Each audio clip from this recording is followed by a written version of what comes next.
Hello friends, in today's video, I will tell you how you can hide all the icons present on your laptop or PC's desktop or how you can bring them back.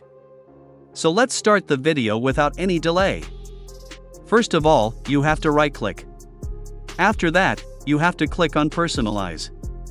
After clicking on Personalize, a window like this will open in front of you. After that, you have to click on Themes.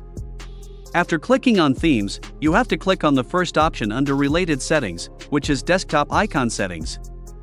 After that, a small window like this will open in front of you. Here, you have to uncheck the icon that you want to hide on the desktop. Let's first uncheck all the icons. After that, click on the Apply button. As soon as we click on the Apply button, you can see that all the icons have disappeared. Now, to bring them back, check all the boxes of the icons again.